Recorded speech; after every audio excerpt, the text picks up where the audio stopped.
Bismillahirrahmanirrahim.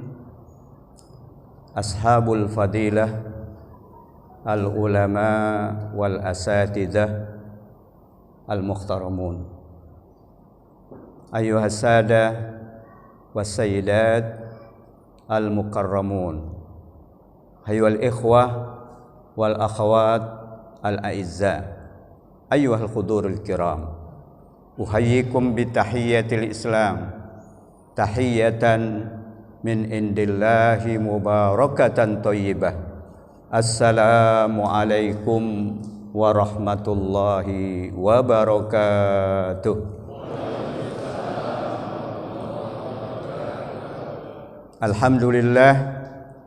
Alhamdulillahilladzi arsala rasulahu bil huda wa dinil haqq liyuzhirahu 'alad dini kullih wa kafa billahi syahida. Asyhadu an la ilaha illallah wahdahu la syarika lah al-khaliqul ma'bud.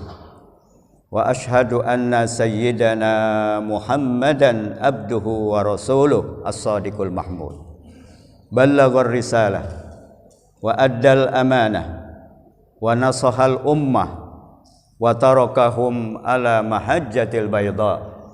Kitab Allah wa sunnata rasulih. Allahumma salli ala sayyidina wa habibina wa syafi'ina wa maulana Muhammad wa ala alihi wa ashabihi wa tabi'ina wa tabi'it tabi'in wa man tabi'ahum bi ihsanin ila yaumiddin. Amma ba'du. Yaqulullahu subhanahu wa ta'ala fi muhkami tanzilih wa huwa asdaqul qailin. A'udzu billahi minasy syaithanir rajim. Laqad mannallahu 'alal mu'minina id ba'atsa fihim rasulan min anfusihim yatslu 'alaihim ayatihi wa yuzakkihim wa yu'allimuhumul kitaba wal hikmah wa in kanu min qablu lafi dhalalin mubin. Wa qalat sayyidah Aisyah radhiyallahu anha indama su'ilat an khuluqi Rasulillah sallallahu alaihi wasallam faqalat kana khuluquhul Qur'an. Sadaqallah wa sadaqa rasuluhu sallallahu alaihi wasallam. Yang kami hormati Ketua DKM Masjid Al-Furqan beserta jajarannya, mudah-mudahan semua diberikan taufik dan hidayah untuk bisa mengelola amanat jamaah Masjid Al-Furqan seperti apa yang diharapkan oleh Allah, menjadi tempat komunikasi berhubungan antara hamba dengan Sang Khaliq, memfasilitasi berbagai macam kegiatan dakwah, mulai dari salat berjamaah, taklim, memperingati hari-hari besar. Mudah-mudahan senantiasa mendapat ganjaran pahala di sisi Allah Subhanahu wa taala. Bapak Lurah kita yang baru saja dilantik, dan saya baru tumben ketemu ini meskipun kantornya dekat rumah saya gitu. Bapak Lurah Kelurahan Jatirahayu. Para hadirin hadirat jamaah Maulid Baginda Rasulullah sallallahu alaihi wasallam. Pertama-tama mari kita panjatkan puji syukur kehadirat Allah Subhanahu wa taala. Alhamdulillah pada pagi menjelang siang ini kita sama-sama dapat bersimpu beriktikaf di tempat yang mulia ini, salah satu dari rumah Allah di muka bumi ini, yaitu Masjid Al-Furqan yang kita cintai, dalam rangka memperingati kelahiran manusia sempurna di muka bumi ini, yaitu baginda Rasulullah sallallahu alaihi wasallam. Kita sama-sama tadi sudah membacakan kisah Maulid baginda Rasul, pembacaan ayat-ayat suci Al-Qur'an, pembacaan salawat yang begitu banyak mulai dari pembukaan sampai mahalul qiyam. Rasulullah sallallahu alaihi wasallam bersabda dalam hadisnya, "Man shalla alayya salatan sallallahu lahu bihi asyara." Barang siapa yang membacakan salawat kepadaku 1 kali, maka Allah akan membalas, melipat gandakan pahalanya menjadi 10 kali lipat. Betapa banyak kita membaca salawat, mudah-mudahan itu menjadi bekal kita untuk menghadap Allah Subhanahu wa taala dan kelak mendapatkan syafaatul uzma di yaumil qiyamah dari baginda Rasulullah sallallahu alaihi wasallam. Amin ya rabbal alamin. Hadirin dan hadirat yang dimuliakan Allah Subhanahu wa taala. Peringatan Maulid yang dirayakan oleh umat Islam di berbagai antero dunia, wabil khusus di Indonesia ini, bukan hanya pada tanggal 12 Rabiul Awal, tepat kehadiran baginda Rasulullah seperti yang dilakukan oleh umat Islam di berbagai negara, tapi kita di Indonesia bisa dikatakan yang namanya Maulid, apalagi baca berjanji, itu nggak pernah putus dari bulan Rabiul Awal sampai ketemu Rabiul Awal lagi. Meskipun kita tidak tahu makna dari apa yang dibaca itu, yang pasti isinya adalah sejarah tentang kehidupan atau sirah nabawiyah, dan sudah barang pasti di situ kita banyak membaca salawat.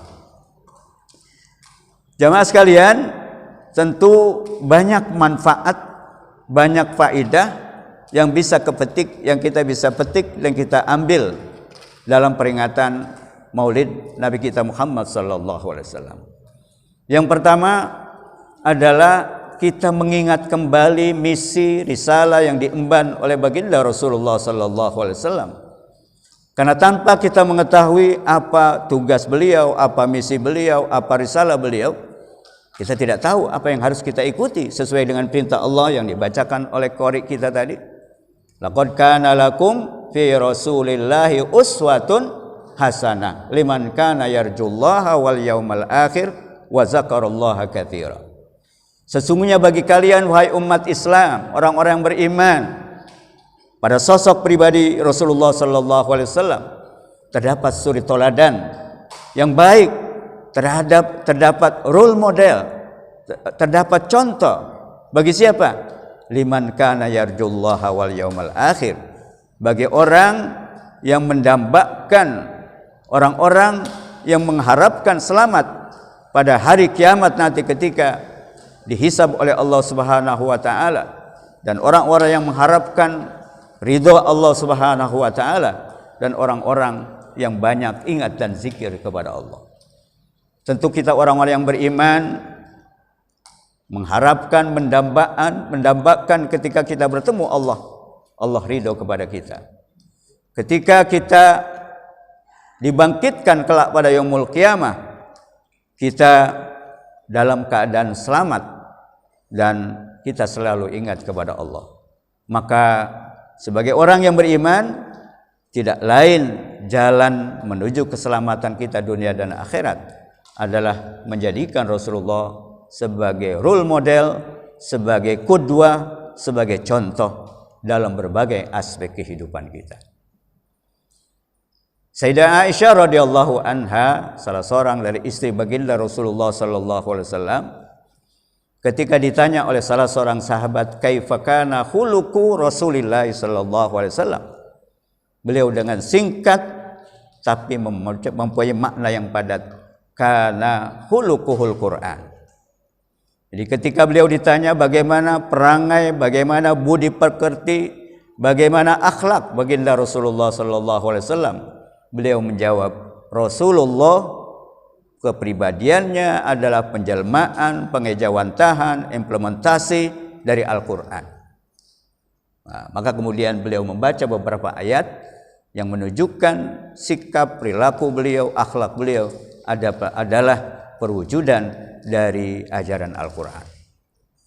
Oleh karena itu, ketika kita ingin mengetahui, yang kemudian mengikuti risalah yang beliau bawa, maka sudah barang pasti kita harus membaca pesan itu, pesan Allah, firman Allah dalam Al-Quran, kemudian mendalaminya dan mengkajinya, sehingga kita jadikan Al-Quran sebagai pedoman hidup kita, sebagai hudal lil muttaqin, sebagai guide, sebagai way of life, panduan kehidupan kita.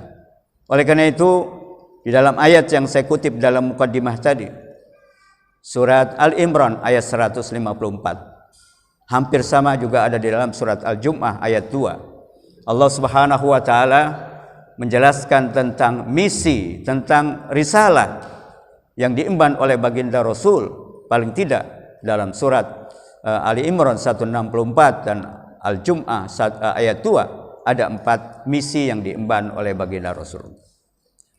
Laqad mannallahu 'alal mu'minina idz ba'atsa fihim rasulan min anfusihim yatslu 'alaihim ayatihi wa yuzakkihim wa yu'allimuhumul kitaba wal hikmah wa in kanu min qablu lafi dhalalim mubin. Sesungguhnya kami telah anugerahkan, kami telah memberikan nikmat, telah memberikan keutamaan kepada orang-orang yang beriman. Kita semua mendapat anugerah, mendapat nikmat, mendapat suatu kegembiraan dari Allah Subhanahu wa taala. Kapan? Idz ba'atsa fihim rasulan min anfusihim. Ketika Allah mengutus utusannya, rasulnya dari jenis diri kita atau dari jenis manusia. Sehingga tidak ada alasan kita tidak mengikuti sunnah-sunnahnya, hadis-hadisnya dan syariatnya. Kalaulah Allah mengutus utusannya dengan makhluk yang berbeda dengan kita, malaikat atau jin, maka banyak alasan manusia untuk tidak bisa mengikutinya karena berbeda jenisnya. Tapi ketika Allah Subhanahu wa taala mengutus utusannya dari jenis manusia itu sendiri, maka tidak ada alasan bagi manusia untuk bisa mengikuti jejak sang Rasul dalam berbagai aspek kehidupan. Allah Subhanahu wa taala menjelaskan dalam ayat tersebut apa yang diperintahkan oleh Allah untuk dilakukan oleh baginda Rasul. Yang pertama adalah yatslu alaihim ayatihi wa yuzakkihim, yaitu membacakan ayat-ayat Allah kepada orang-orang yang beriman, kepada kita, oleh baginda Rasul, oleh para ulama, oleh para asatidz, para qari yang tadi kita dengarkan, yatslu alaihim ayatihi. Oleh karena itu Allah Subhanahu wa taala memerintahkan kepada baginda Rasul dan kepada kita sebagai penganut setianya untuk dapat mampu sering membaca Al-Quran. Karena tidak mungkin Al-Quran dijadikan hudal lil muttaqin kalau kita tidak pernah membacanya, kalau kita tidak pernah mengkajinya, kalau kita tidak pernah mendalaminya. Meskipun tilawah, membaca saja tentu mendapatkan pahala dan ganjaran, tetapi akan lebih banyak ganjarannya kalau kita mengkaji, memahami dan mengamalkan Al-Quran sehingga dia berfungsi sebagai hudal lil muttaqin. Oleh karena itu, peringatan Maulid baginda Rasulullah SAW yang kita selenggarakan seharusnya memotivasi dan mendorong kita untuk banyak mempelajari, mengkaji, memahami isi dan kandungan Al-Quran. Tentu peringatan-peringatan semacam ini tidak akan membuat orang menjadi paham tentang agama secara mendalam.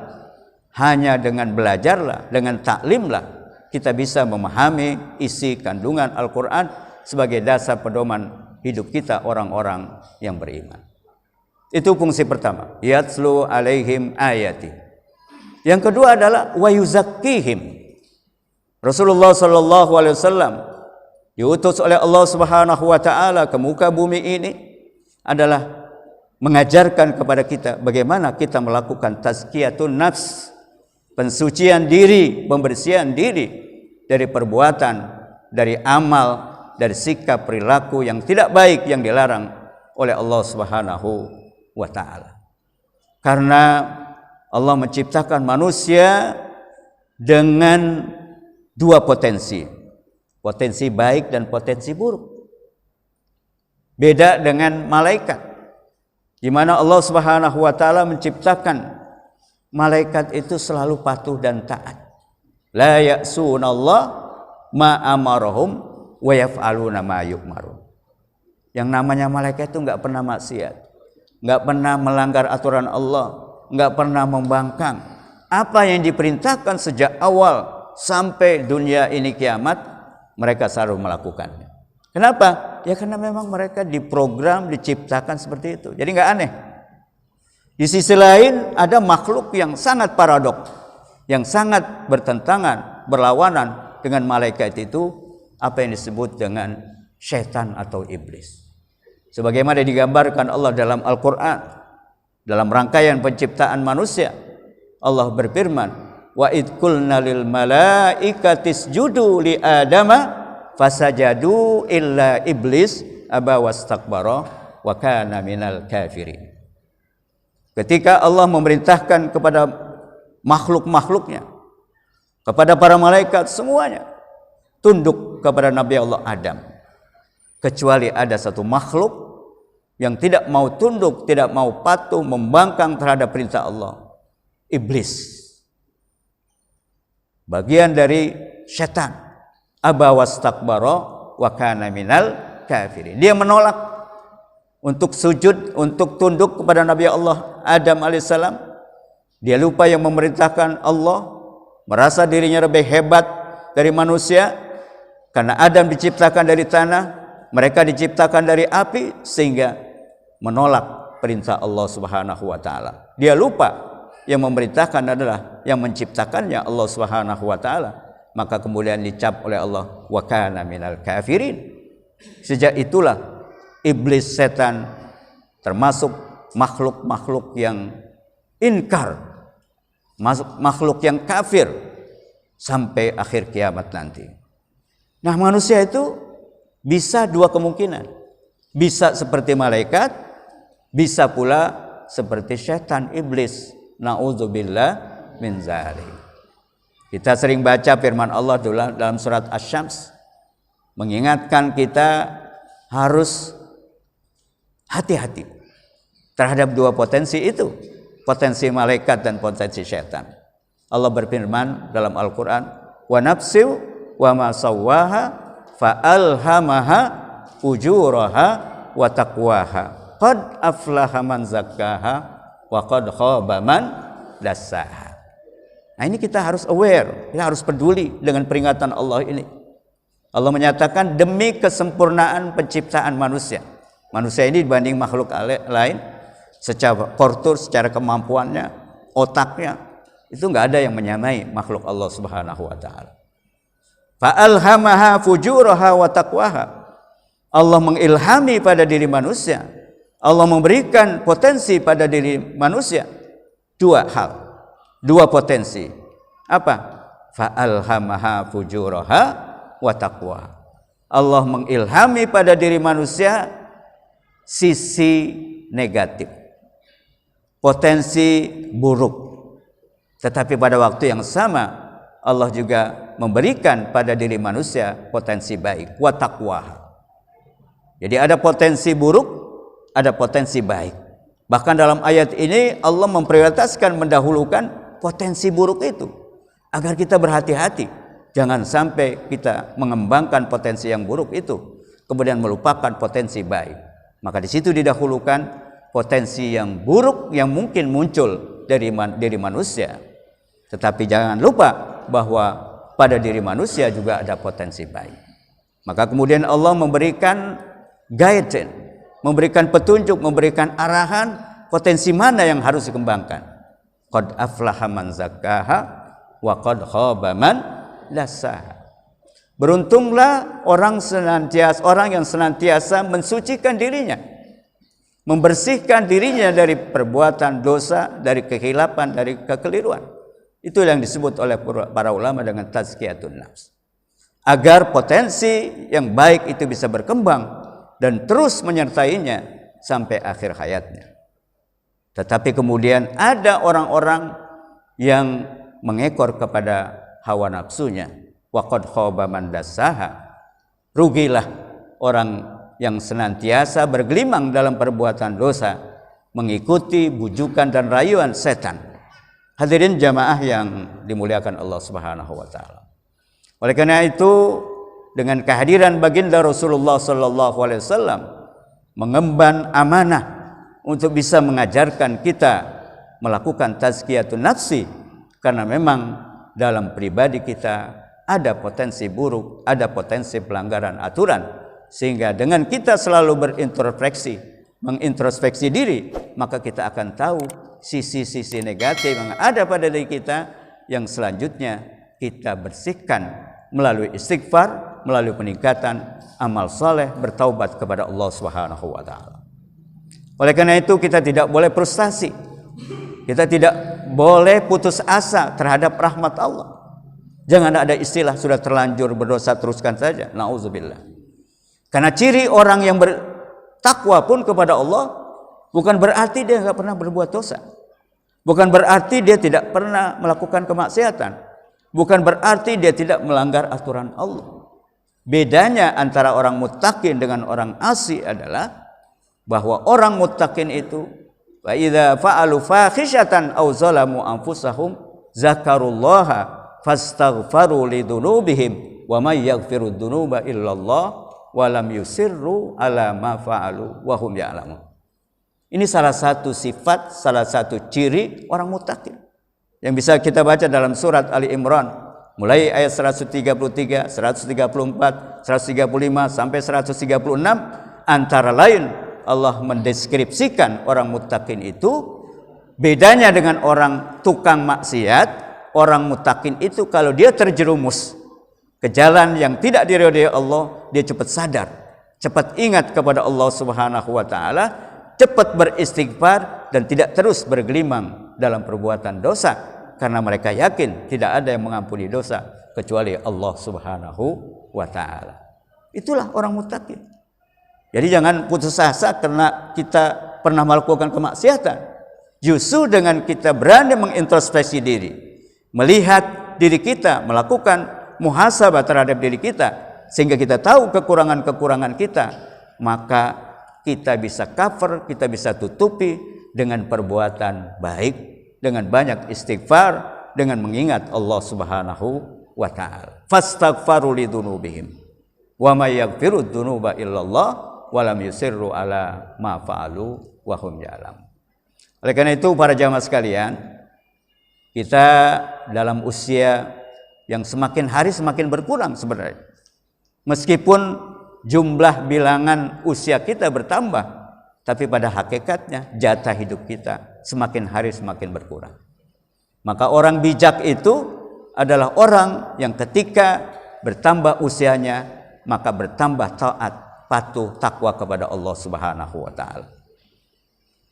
Dalam hadis Rasulullah SAW dikatakan, khairun nas man tala umruhu wa hasuna amalu. Jadi sebaik-baiknya manusia adalah manusia yang diberikan oleh Allah panjang umur dan amalnya baik. Tidak cukup hanya panjang umur, tapi justru beramal yang tidak baik, itu justru akan merugikan dia, bahkan bisa jadi matinya dalam keadaan su'ul khotimah. Na'udzubillahi min dzalik. Oleh karena itu, hadirin jamaah yang dimuliakan oleh Allah, marilah kita melakukan introspeksi diri, melakukan tazkiyatun nafs dengan meningkatkan istighfar dan amal soleh. Karena istighfar, amal soleh, kebajikan yang kita lakukan akan bisa mengcover, akan bisa menutupi, akan bisa menghapus perbuatan dosa yang pernah kita lakukan. Selagi kita masih bertaubat, mau bertaubat kepada Allah, maka pintu taubat masih terbuka luas selagi nyawa belum ada atau belum melewati tenggorokan. Sebagaimana kata Rasulullah, innallaha yaqbalu taubata abdin ma lam yugargir. Sesungguhnya Allah menerima taubat hambanya selagi nyawa belum ada di tenggorokan. Oleh karena itu, mari kita banyak istighfar, mari kita banyak mengingat Allah, mari kita banyak meningkatkan amal soleh. Karena kata Allah dalam firman-Nya, innal hasanati yuzhibnas sayyi'at. Sesungguhnya perbuatan-perbuatan baik, amal soleh yang kita lakukan dapat menghapus perbuatan buruk yang pernah kita lakukan. Begitu juga hadis Rasulullah SAW memperkuat ayat itu.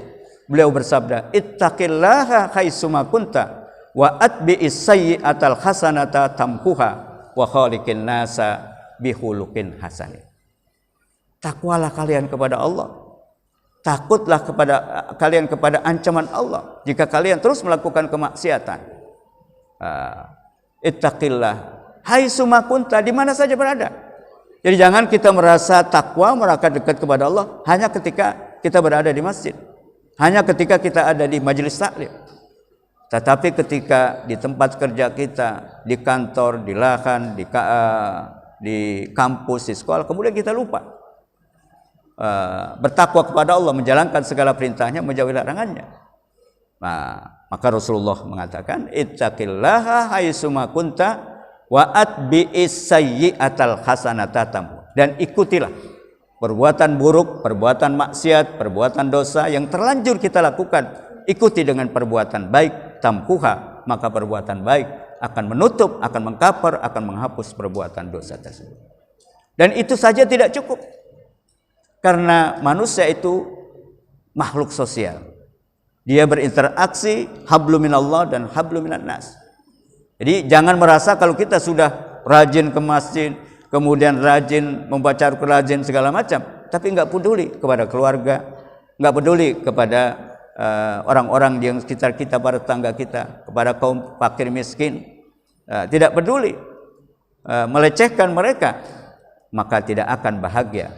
Seorang yang hanya menjalin hubungan hablum minallah tapi melupakan hablum minan nas. Apalagi sebaliknya, baik kepada manusia, kepada saudara, kepada tetangga, pada kerabat, sahabat, tapi tidak baik, tidak berkomunikasi, bisa berhubungan, tidak beribadah kepada Allah Subhanahu wa taala. Allah sudah menegaskan suatu etnis, suatu kelompok manusia yang merasa dirinya berdarah biru, merasa dirinya kekasih Allah, kemudian melecehkan bangsa-bangsa lain. Allah menegaskan, duribat alaihimud dillatu ainama tuqifu illa bihabli minallah wa habli minan. Ayat ini pada awalnya turunnya kepada orang-orang, diarahkan kepada orang Yahudi yang merasa orang hebat, yang merasa berdarah biru, bahkan mengklaim abnaullah wa ahibba'u, anak-anak Allah dan kekasihnya, sehingga kalian melecehkan bangsa lain sampai saat ini. Bagaimana mereka menginjak-injak hak hidup orang-orang atau bangsa Palestina, maka mereka tidak akan bahagia hidup. Duribat alaihimud dillatu, mereka akan ditimpa kenistaan, ketidakamanan, ketidaktentraman dimanapun mereka hidup. Kita lihat sebelum mereka merampas bumi Palestina, bagaimana mereka disakiti, disiksa oleh kaum Nazi, misalnya di Jerman. Begitu juga di Eropa, di Amerika, karena kesombongannya. Maka kata Allah, duribat alaihimuz zillatu ainama suqifu. Mereka akan tertimpa kenistaan, ketidakamanan, ketidaktentraman, kecuali kalau mereka menjalin hubungan yang mesra dengan dua dimensi yang disebut dengan hablum minallah, hablum minan nas. Berkomunikasi, berinteraksi, beribadah kepada Allah dengan baik, begitu juga kepada sesama manusia. Jadi nggak mungkin manusia itu hidup bahagia kalau dia tidak menjalin hubungan dengan baik. Karena manusia pada dasarnya, kata seorang sosiolog Muslim Ibnu Khaldun dalam mukaddimahnya, al-insanu istimaiyun bitab'ihi. Jadi manusia itu hakikatnya adalah makhluk sosial yang nggak mungkin hidup sendiri. Oleh karena itu Islam mengajarkan wa ta'awanu 'alal birri wat taqwa, bekerja sama, tolong menolong, bahu-membahu dalam perbuatan baik dan ketakwaan kepada Allah. Hadirin jamaah yang dimuliakan oleh Allah Subhanahu wa taala, oleh karena itu fungsi kedua Rasulullah, misi yang diemban oleh Rasulullah, mengajarkan kita bagaimana kita melakukan tazkiyatun nafs dalam kehidupan ini. Kemudian apa lagi? Wa yu'allimuhumul kitaba wal hikmah. Juga fungsi risalah yang diemban oleh baginda Rasulullah sallallahu alaihi wasallam. Di samping mereka, beliau mengajarkan bagaimana cara membaca Al-Qur'an, dan tidak cukup sampai di situ, tapi wa yu'allimuhumul kitab. Baginda Rasulullah juga mengajarkan kepada kita apa isi kandungan ayat-ayat yang kita baca itu. Nah, itu tidak mungkin terjadi dalam ceramah semacam ini, tapi dia harus taklim, harus belajar kepada orang-orang yang memiliki kapasitas dan kemampuan untuk itu. Oleh karena itu, jangan merasa kita sudah tahu segalanya, sudah bisa segalanya, kemudian berhenti belajar. Makanya orang-orang bodoh saja yang mengklaim dirinya tahu segalanya, termasuk dalam urusan agama. Sebab Allah sudah menyatakan dalam firman-Nya, "Wa ma utitum minal ilmi illa qalila." Aku tidak berikan kepada manusia ilmu kecuali secuil. Enggak kebanding setetes air dibanding lautan yang begitu luas. Kita tahu masalah agama, enggak tahu masalah keuangan, enggak tahu masalah bisnis, enggak tahu masalah teknik dan sebagainya. Begitu juga sebaliknya. Oleh karena itu, maka dengan kita terus belajar, maka kita artinya sudah menjalankan apa yang diperintahkan oleh Allah dan oleh Rasul-Nya, yang Rasulullah sendiri menegaskan, utlubul ilma minal mahdi ilallah. Menuntut ilmu itu sepanjang hayat, long life education, kata John Locke. Tapi baginda Rasulullah sudah menyebutkan 14.000 tahun yang lalu bahwa kewajiban menuntut ilmu adalah sepanjang hayat. Untuk apa? Untuk memahami tadi dua pesan utama yang diemban oleh baginda Rasul. Pertama tadi yaitu Al-Quran, dan Al-Hikmah yaitu As-Sunnah.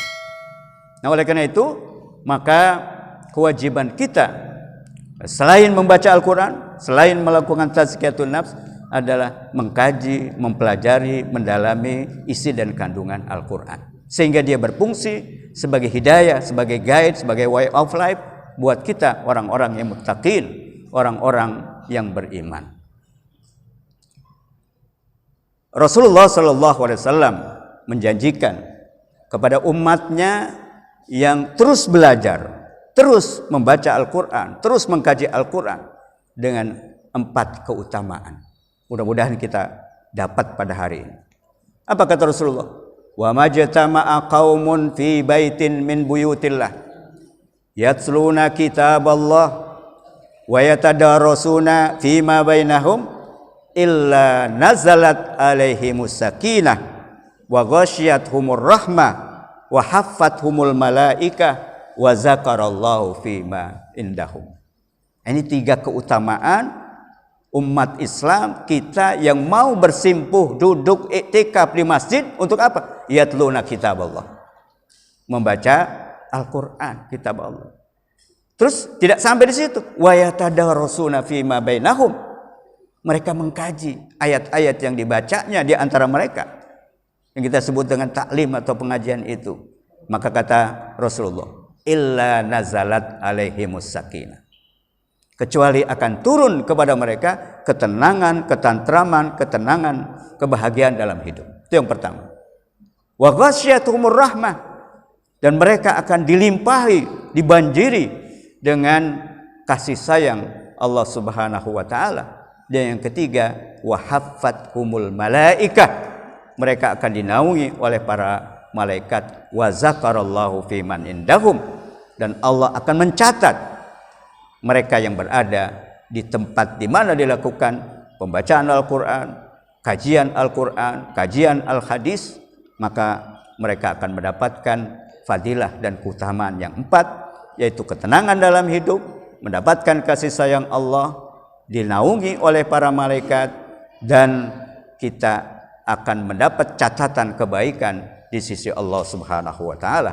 Mudah-mudahan kita dapat meraih 4 fadilah dan keutamaan dengan kita duduk bersimpuh beriktikaf di tempat yang mulia, salah satu rumah Allah di muka bumi Masjid Al-Furqan ini, sejak pagi tadi sampai saat ini dan berikutnya.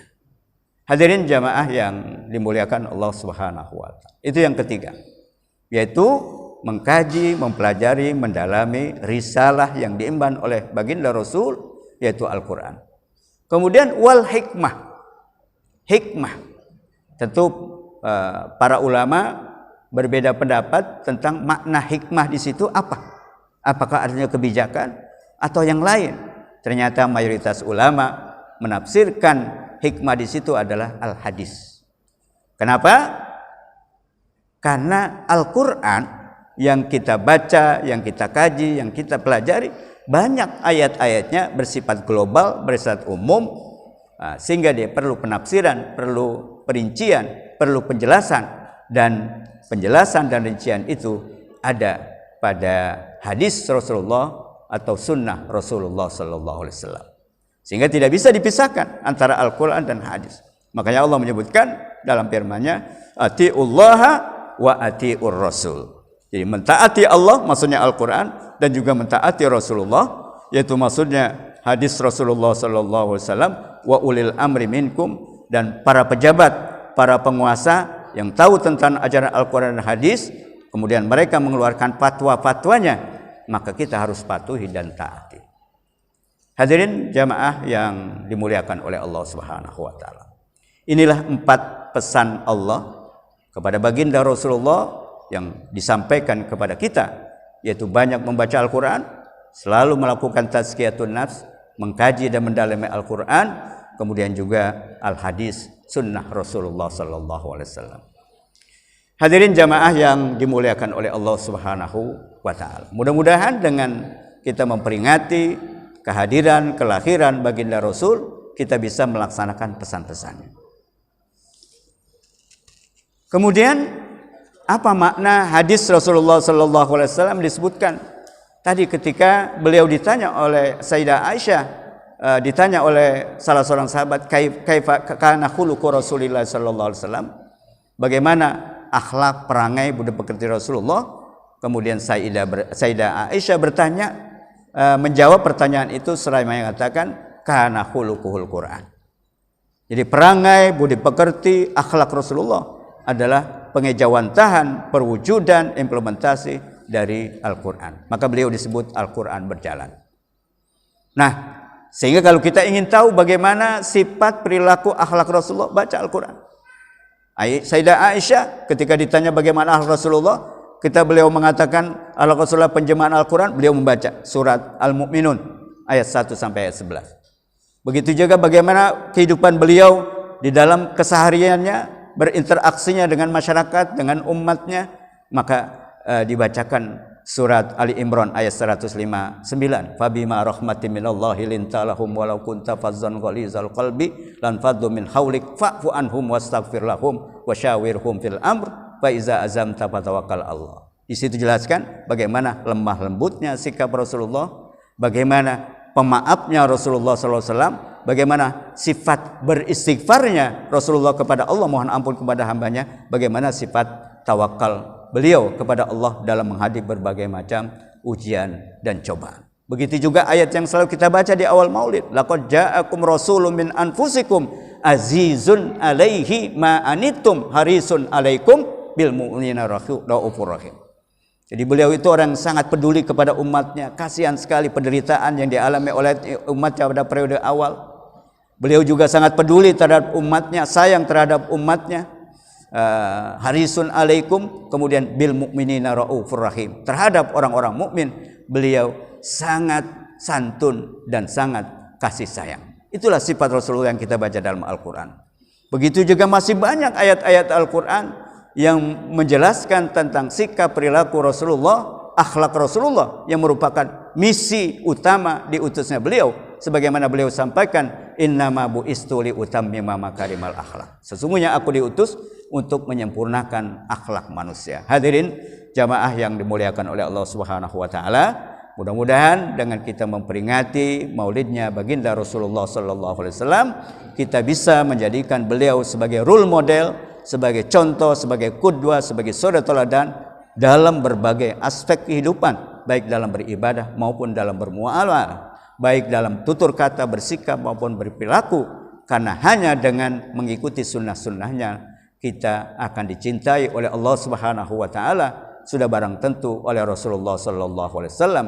Qul in kuntum tuhibbunallah fattabi'uni yuhibbukumullah wa yaghfir lakum dzunubakum wallahu ghafurur rahim. Mudah-mudahan dengan kita mencintai baginda Rasul, kita dicintai oleh Allah sehingga kita mendapatkan ampunan dari Allah terhadap kesalahan kita, karena sesungguhnya Allah Maha Pengampun lagi Maha Penyayang kepada umatnya, kepada hambanya. Amin ya rabbal alamin. Demikian para jamaah sekalian yang bisa sampaikan, mudah-mudahan bermanfaat buat diri saya khususnya dan kita semua, dan kita bisa mengamalkan sebagai pelajaran yang kita petik dari kehadiran kita dalam peringatan Maulid. Di samping tentu bacaan doa kita, munajat kita semua mudah-mudahan dikabulkan oleh Allah Subhanahu wa taala sehingga kita menjadi orang yang lebih baik, dan di saat nanti kita dipanggil oleh Allah Subhanahu wa taala kita dalam keadaan senang, dalam keadaan tenang, dalam keadaan bahagia karena disambut oleh para malaikat untuk bergabung dengan hamba-hambanya yang soleh